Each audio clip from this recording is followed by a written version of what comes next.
Hello dear students, how are you. आज हम लोग इस वीडियो में पढ़ेंगे अपवर्तनांक क्या है, व्हाट इज रिफ्रैक्टिव इंडेक्स। इसको डिटेल में पढ़ते हैं, ठीक है बेटा।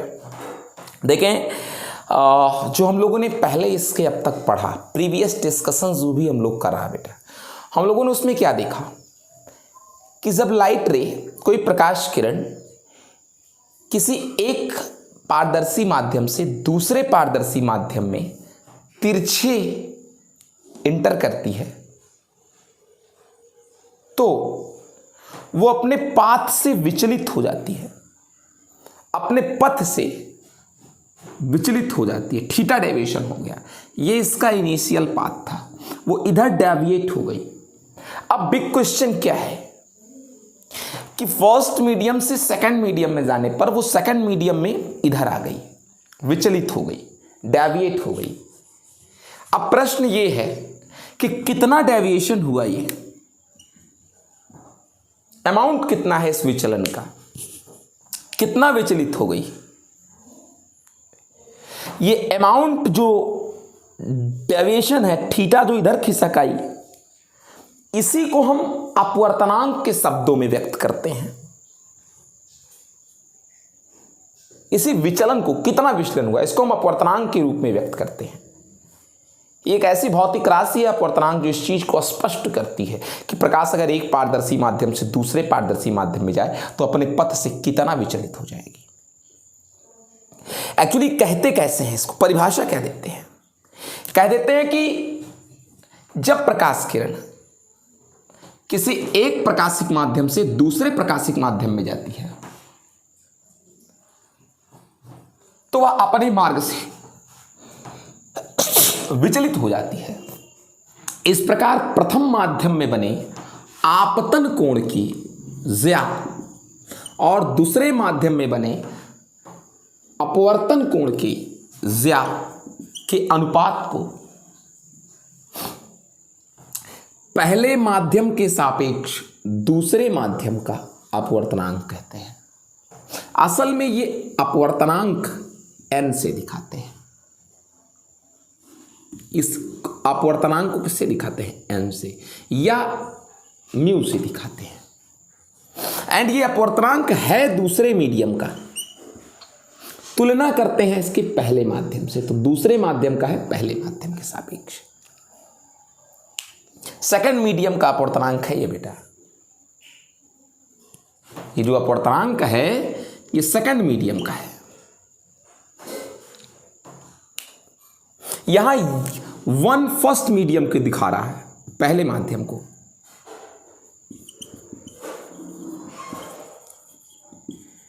एंड 2 सेकंड मीडियम को शो कर रहा है। माय डियर स्टूडेंट्स, ये उस मीडियम को शो कर रहा है जिसमें आपतन कोण बना है, एंड 2 उस मीडियम को शो कर रहा है जिसमें अपवर्तन कोण बना हुआ है। मैं अगर आपसे कहूं कि जो आपतन कोण है ये एयर में बना हुआ है और जो अपवर्तन कोण है ये कांच में बना हुआ है, तो आप ऐसे भी कह सकते हैं कि अपवर्तनांक वायु के सापेक्ष कांच का अपवर्तनांक, ऐसे भी कह सकते हैं, sine i upon sine r, ऐसे भी कह सकते हैं। ये वायु के सापेक्ष कांच का अपवर्तनांक है। अगर मान ले कि प्रकाश किरण कांच से किस में जाने लगी, वायु में जाने लगी, कांच से किस में जाने लगी, वायु में जाने लगी, तब आपतन कोण ये जो आर होगा, जब इधर से इधर जाएगा प्रकाश दूसरे से पहले, कांच से वायु में, तब ये आपतन कोण होगा, ये अपवर्तन कोण होगा। तब हम इसको लिखेंगे कांच के सापेक्ष वायु का अपवर्तनांक, तब ये आपतन कोण होगा, ये अपवर्तन कोण होगा।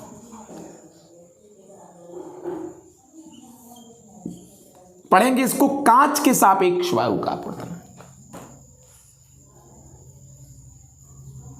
समझ के इस चीज को, कोई दिक्कत तो नहीं। ये है रिफ्रैक्टिव इंडेक्स, अपवर्तनांक। कि अगर प्रकाश किरण एक माध्यम से दूसरे माध्यम में जाती है, एक माध्यम से दूसरे माध्यम में, तो पहले माध्यम में बने आपतन कोण की ज्या और दूसरे माध्यम में बने अपवर्तन कोण की ज्या का अनुपात एक नियतांक होता है, जिसे पहले माध्यम के सापेक्ष दूसरे माध्यम का अपवर्तनांक कहते हैं। असल में अपवर्तनांक दूसरे का है, पहले के सापेक्ष। अब हम लोग क्या पढ़ते हैं, बताता हूं आपको क्या पढ़ते हैं।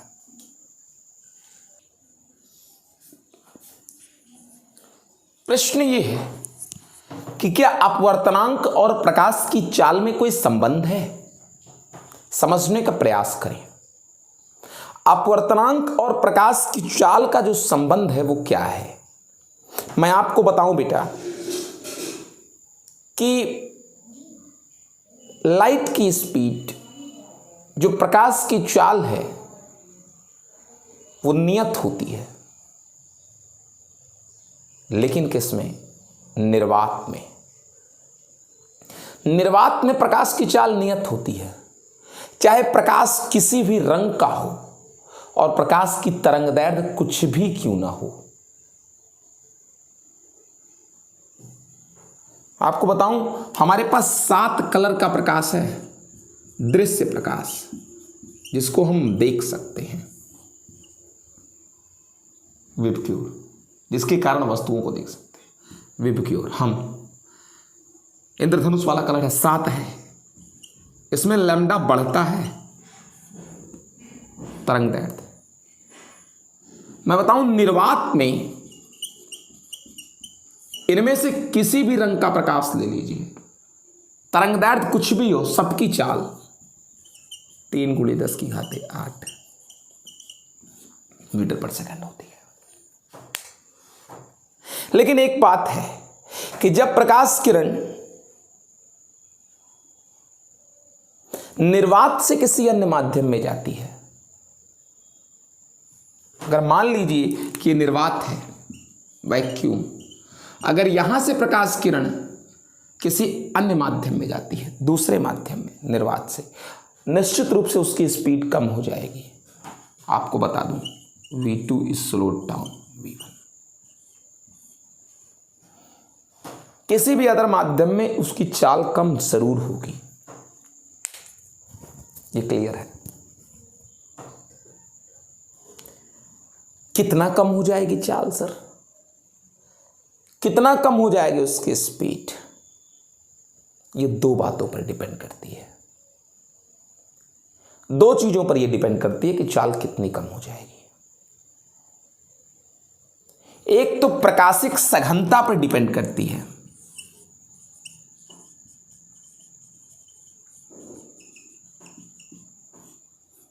और दूसरा किस पर डिपेंड करती है?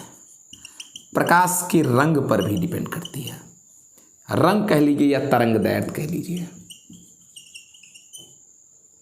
वही वेवलेंथ, क्योंकि तरंगदैर्घ्य का सीधा संबंध प्रकाश के रंग से है। निश्चित रूप से इन दोनों पर डिपेंड करती है प्रकाश की चाल। प्रकाश के रंग पर और प्रकाश की तरंगदैर्घ्य पर। यही वो 2 रीजन है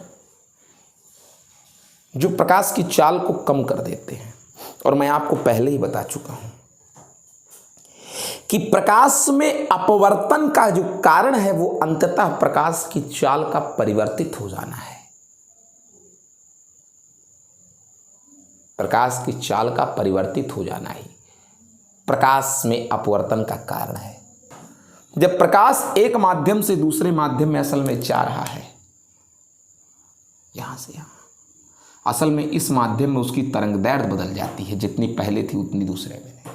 इसी कारण प्रकाश की चाल बदल जाती है और इसी कारण से प्रकाश में अपवर्तन होता है।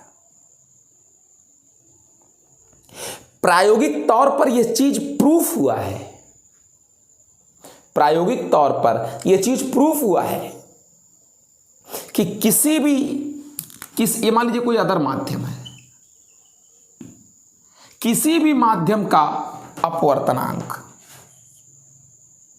अपवर्तनांक किसी भी माध्यम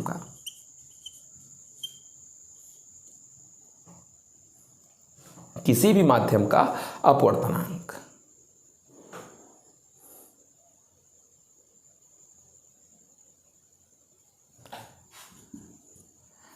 निर्वात में प्रकाश की चाल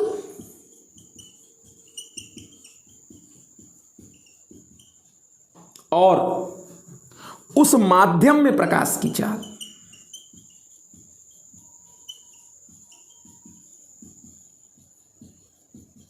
की निष्पत्ति के बराबर होता है।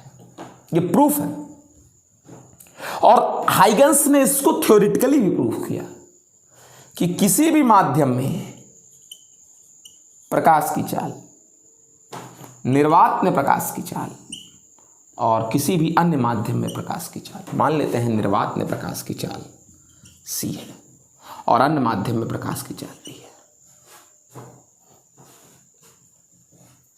यह निर्वात के सापेक्ष है और मैं आपको बता दूं, निर्वात के सापेक्ष जब भी किसी अन्य माध्यम का अपवर्तनांक है, अपवर्तनांक हमेशा दूसरे माध्यम का होता है, पीछे वाले का, पीछे वाला जो होता है वो अन्य माध्यम को दिखाता है। आगे मतलब जिस पीछे वाला हमेशा ये बताता है किसका अपवर्तनांक आप निकाल रहे हैं और आगे जो लिखा रहता है वो ये बताता है किसके सापेक्ष। तो निर्वात के सापेक्ष किसी अन्य माध्यम के अपवर्तनांक को निरपेक्ष अपवर्तनांक कहते हैं, एब्सोल्यूट रिफ्रैक्टिव इंडेक्स, निरपेक्ष अपवर्तनांक कहते हैं। आपको और मैं बताता हूं कुछ चीजें, देखिए मैं बताता हूं क्या चीज।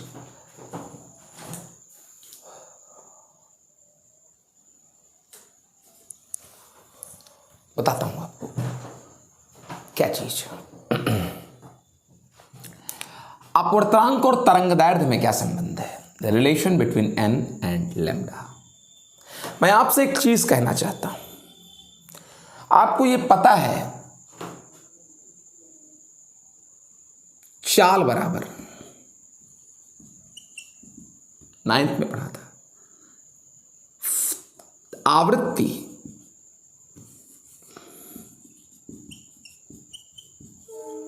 गुणे तरंगदैर्घ्य, v is equal to frequency into wavelength. और आपको यह चीज बेहतर वे में पता है कि जो निरपेक्ष अपवर्तनांक है हाइगन्स के नियम से, पहले माध्यम के सापेक्ष दूसरे माध्यम का, वो पहले माध्यम में प्रकाश की चाल बटे दूसरे माध्यम में प्रकाश की चाल, और यहां से v1 बराबर f1 पहले माध्यम में आवृत्ति और पहले माध्यम में तरंगदैर्घ्य। और तरंगदैर्घ्य बदल जाती है एक माध्यम से दूसरे माध्यम में जाने पर, क्योंकि चाल बदल जाती है। और ये आपको पता है कि आवृत्तियां कभी नहीं बदलती प्रकाश की।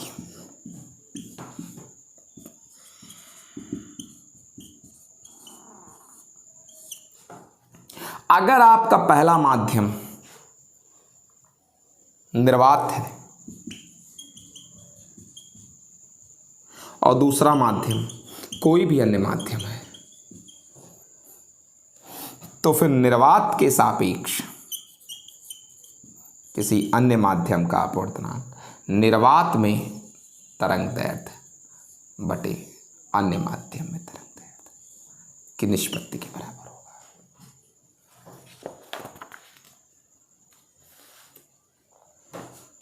मैं आपको एक बात बताऊं,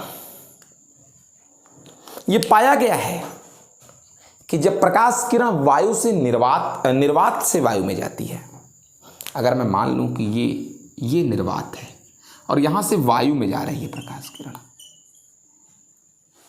निर्वात से वायु में जाए, मैं आपको बता दूं उसकी चाल में बहुत थोड़ा सा परिवर्तन होता है, बहुत थोड़ा सा।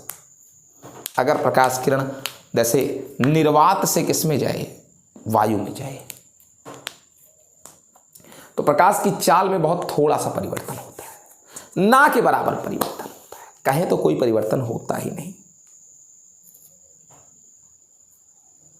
तो प्रैक्टिकली हम यही कहेंगे कि प्रकाश की चाल और निर्वात की चाल समान है। निर्वात मतलब प्रकाश की चाल निर्वात में और वायु में समान है।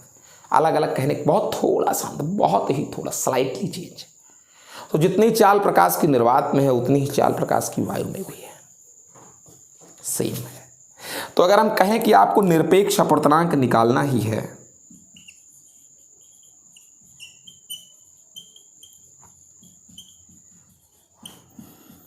किसी भी माध्यम का, तो चाहे कहो निर्वात या फिर वायु में प्रकाश की चाल बटे अन्य माध्यम में प्रकाश की चाल।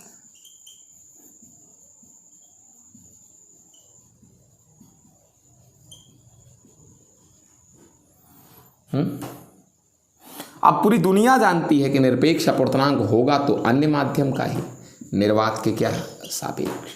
तो निर्वात में प्रकाश की चाल c सबको पता है, 3 × 10⁸ मीटर प्रति सेकंड। अन्य माध्यम में भी मैं आपको कुछ प्रमुख माध्यमों के अपवर्तनांक बताता हूं, ठीक है।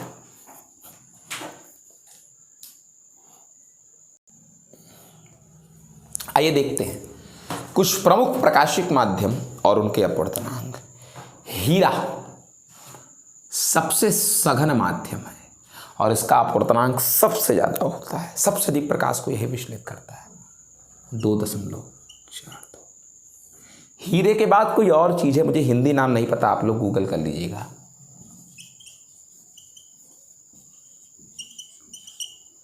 इसका 1.77 होता है, सबसे अधिक हीरे का ही है, मैक्सिमम। इसके बाद आप रूबी ले लें, ये रत्न है, रूबी 1.71। रूबी के बाद आप देख लें कार्बन डाइसल्फाइड,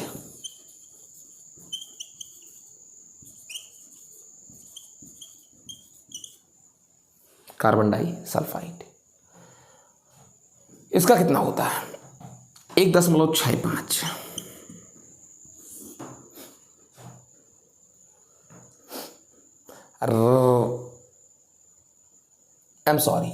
कार्बन डाइसल्फाइड का 1.65 नहीं होता बेटा, इसका होता है 1.63। इससे भी ज़्यादा सघन एक है फ्लिंट कांच। 2 प्रकार के 5 कांच हैं, फ्लिंट कांच और क्राउन कांच, मैं दोनों का बताऊंगा। फ्लिंट कांच का होता है 1.65, इससे ज़्यादा होता है इसका, तब इसका नंबर है। फ्लिंट कांच के बाद बेटा रॉक साल्ट, रॉक साल्ट वही नमक NaCl, इसका जो होता है बेटा वो 1.54 होता है। कनाडा बाल्सम, जानते हैं कनाडा बाल्सम, कांच को कांच से जोड़ देता है और बिल्कुल धब्बा नहीं लगता, बिल्कुल जैसे लगेगा जोड़ा नहीं गया है, रियल कांच है, एक ही टुकड़ा है, कोई दाग नहीं। कनाडा बाल्सम का होता है 1.53। अगला है क्राउन ग्लास, मैं आपसे कह चुका हूँ 2 ग्लास होता है, क्राउन कांच, एक फ्लिंट कांच। क्राउन कांच का जो होता है बेटा अपवर्तनांक 1.52 होता है। और भी हैं कुछ प्रमुख, वो कौन है, बेंजीन एक लिक्वर है, केमिकल लिक्वर है। बेंजीन का जो अपवर्तनांक होता है 1.50। बेंजीन के बाद टारपीन का तेल होता है, जिसको मिलाकर पेंट करते हैं, टारपीन का तेल, टर्पेंटाइन बोलते हैं उसको इंग्लिश में। उसका 1.49 होता है, 47 होता है। उसके बाद बात करते हैं फ्यूज्ड क्वार्ट्ज ग्लास, क्वार्ट्ज कांच पिघला हुआ, 1.46 होता है। केरोसिन मिट्टी की तेल का अपवर्तनांक कितना होता है, मिट्टी के तेल का अपवर्तनांक 1.44। एल्कोहल का 1.36 होता है। उसके बाद बात करें पानी का,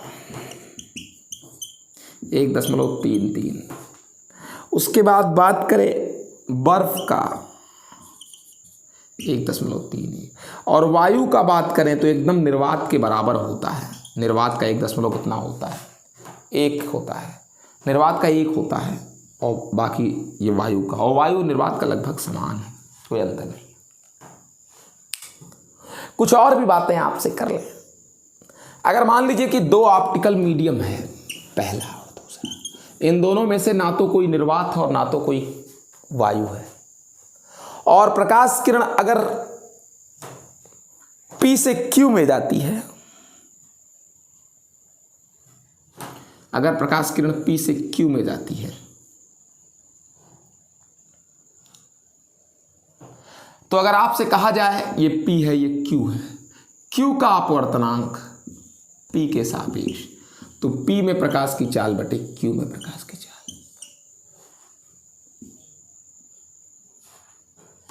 लेकिन अगर आपसे कहा जाए कि प्रकाश की किरण इसका उल्टा करते हैं, Q से P में चला जाए,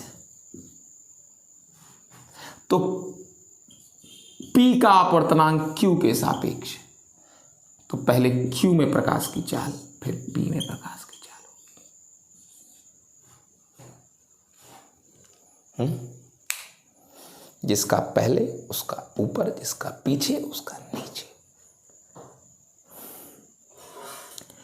मैं आपको स्पष्ट कर दूं कि रिफ्रैक्टिव इंडेक्स किसी भी मीडियम का रिफ्रैक्टिव इंडेक्स उस मीडियम में लाइट की तरंग दैर्ध्य पर डिपेंड करती है। मैं आपको समझाता हूं कैसे, अगर आप समझने की कोशिश करें।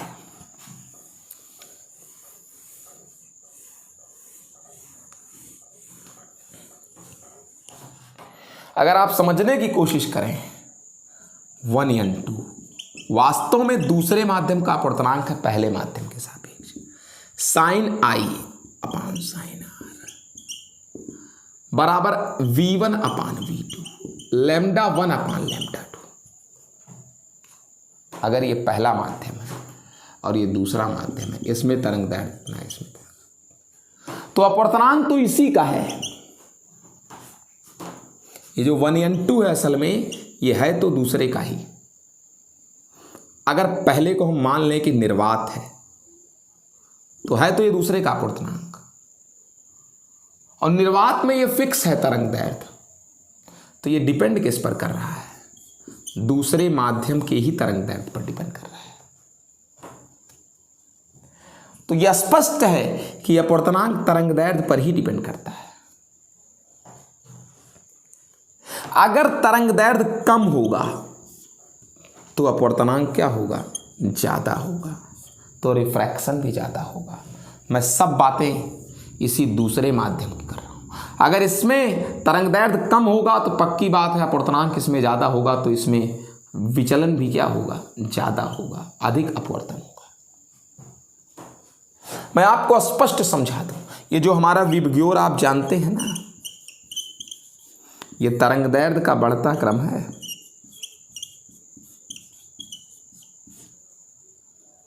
अब आप ये चीज सोच लीजिए, क्या सोच ले, यह सोचिए आप,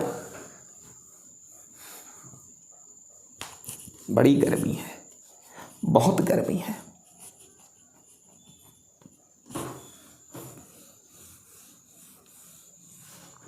बहुत गर्मी है।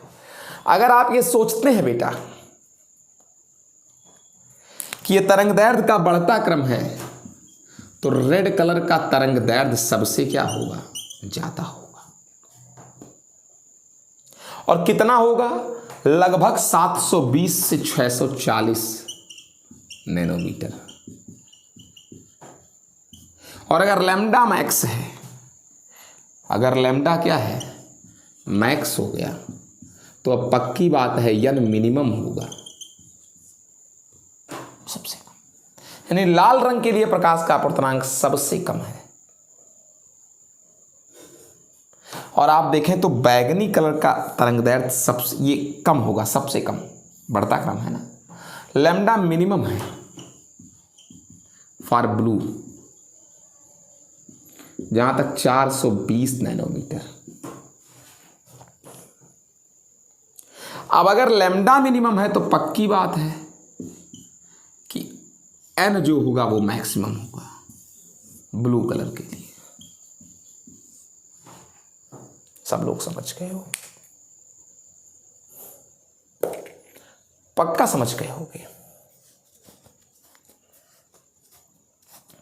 यहीं पर आपसे एक चर्चा और कर लेता हूं मैं, आपके लिए जरूरी भी है। एक चर्चा और कर लेता हूं। सर, ऑप्टिकल डेंसिटी एक शब्द है, प्रकाशिक सघनता।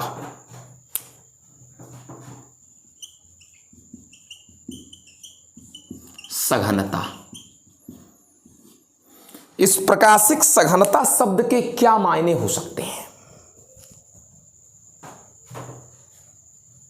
बड़ा प्रश्न है कि इस प्रकाशिक सघनता के तात्पर्य क्या हो सकते हैं। अभी तक हम इसका एक बार इस्तेमाल किए कि प्रकाश की चाल के बदलने का कारण है प्रकाशिक सघनता। इसका मैंने व्याख्या नहीं किया था। मैं आपको बताऊं कि जब प्रकाश किरण एक माध्यम से दूसरे माध्यम में जाती है तो विचलित हो जाती है। ये जो विचलन का गुण है, ये जो योग्यता है विचलन की, इसका कारण वास्तव में प्रकाशिक सघनता है। या फिर इस विचलन को हम प्रकाशिक सघनता के रूप में व्यक्त करते हैं। मैं बता दूं, दो भिन्न भिन्न माध्यमों की प्रकाशिक सघनता भिन्न भिन्न होती है। अर्थात दो भिन्न भिन्न माध्यमों में प्रकाश का विचलन भी भिन्न भिन्न होता है। इसी विचलन को तो प्रकाशिक सघनता कहते हैं। तो दो अलग अलग माध्यमों में प्रकाश का विचलन अलग अलग, यानी दोनों की प्रकाशिक सघनता भी अलग अलग है। सर, अगर अब पूछा जाए किसकी प्रकाशिक सघनता ज्यादा है और किसकी प्रकाशिक सघनता कम है, मैं आपको बता दूं, अगर दो माध्यम हैं और दोनों के आपको अपवर्तनांक दे दिए गए हैं, तो जिसकी रिफ्रैक्टिव इंडेक्स ज्यादा होगा, जिसका अपवर्तनांक ज्यादा होगा, उसकी प्रकाशिक सघनता भी ज्यादा होगी।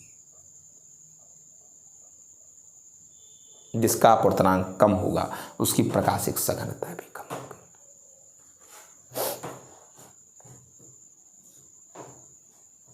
और एक चीज और बता दें, जिसका प्रकाशिक सघनता ज्यादा होगा उसका अपवर्तनांक भी ज्यादा होगा, लेकिन उसमें प्रकाश की चाल कम होगी। और जिसका अपवर्तनांक कम होगा उसकी प्रकाशिक सघनता भी कम होगी। और उसमें प्रकाश की चाल ज्यादा होगी। अगर आपसे कहता हूं कि N1 is less than N2, इसका अपवर्तनांक कम है तो इसकी प्रकाशिक सघनता भी कम है। और अगर इसकी प्रकाशिक सघनता कम है, मैं बता दूं, इसमें चाल पक्का ज्यादा होगी इसकी तुलना में।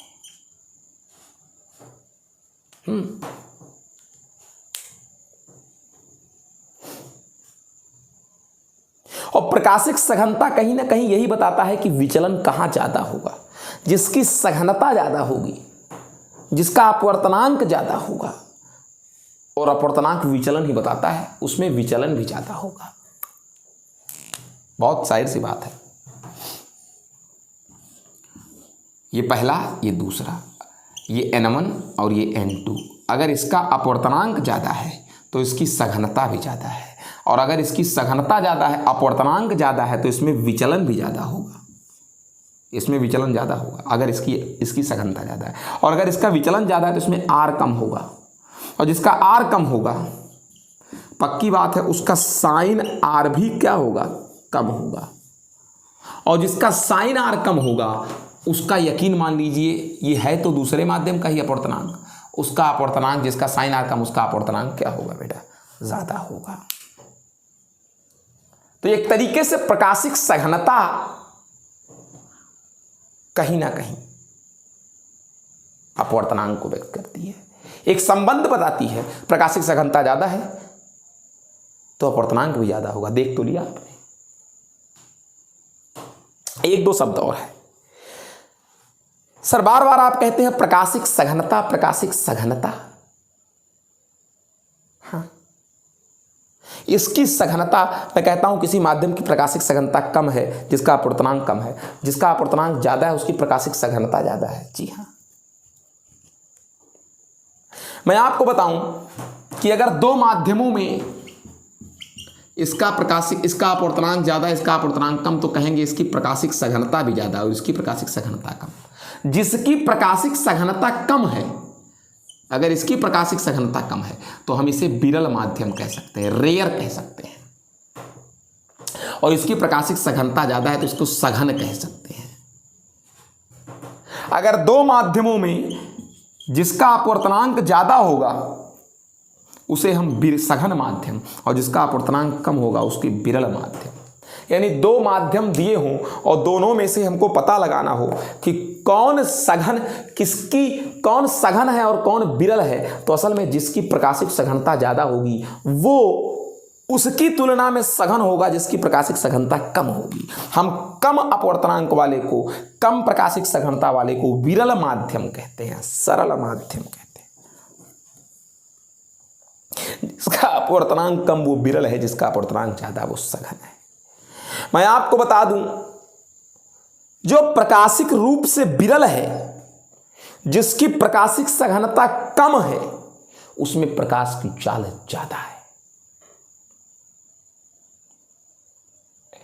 वायु की प्रकाशिक सघनता कम है, उसमें प्रकाश की चाल ज्यादा है पानी और कांच की तुलना में। पानी और कांच की प्रकाशिक सघनता ज्यादा है, उसमें प्रकाश की चाल कम है। एक बात और याद दिला दूं कि आप कभी भी प्रकाशिक सघनता या प्रकाशिक घनत्व, प्रकाशिक सघनता को आप प्रकाशिक घनत्व कह सकते हैं, ऑप्टिकल डेंसिटी। प्रकाशिक सघनता को आप प्रकाशिक घनत्व भी कह सकते हैं, ऑप्टिकल डेंसिटी। आप कभी भी प्रकाशिक घनत्व और द्रव्यमान घनत्व, इन दोनों में कंफ्यूज ना होइएगा, दोनों अलग अलग चीजें हैं। प्रकाशिक घनत्व अलग है, द्रव्यमान घनत्व अलग है, ऑप्टिकल डेंसिटी अलग है, मास डेंसिटी अलग है। जो आपका कैरोसिन ऑयल है, मिट्टी का तेल, मैं बता दूं उसका द्रव्यमान घनत्व पानी से कम है, वो पानी के ऊपर तैरता है मिट्टी का तेल, लेकिन उसका प्रकाशिक घनत्व पानी से ज्यादा है, पानी से ज्यादा सघन है वो प्रकाशिक रूप से। प्रकाश की चाल कम है मिट्टी के तेल में पानी की तुलना में। मिट्टी के तेल का 1.44 है रिफ्रैक्टिव इंडेक्स और पानी का 1.33 है, ये कम है, इसमें प्रकाश तेज है, इसमें प्रकाश धीमा है। वैक्यूम में निर्वात में प्रकाश की चाल 3 × 10⁸ मीटर पर सेकंड होती है, 3 × 10⁸ मीटर पर सेकंड। लेकिन जब ये किसी सघन माध्यम में प्रवेश कर जाती है, डेंसर मीडियम में, तो इसकी चाल घट जाती है। लेकिन जब ये पुनः डेंसर से निकलकर वायु में आ जाती है, जैसे ये वायु फिर घुस गई कांच में, फिर से वायु में निकल आई अगर, तो फिर यहां इसकी रफ्तार वही हो जाएगी जो यहां थी। और वायु से, कांच से फिर जब वायु में निकली तो इस प्रकाश की ऊर्जा में कोई अंतर नहीं हुआ। इसको आप पढ़ेंगे हायर क्लासों में, क्वांटम थ्योरी ऑफ लाइट में, प्रकाश का क्वांटम सिद्धांत में इसको पढ़ेंगे।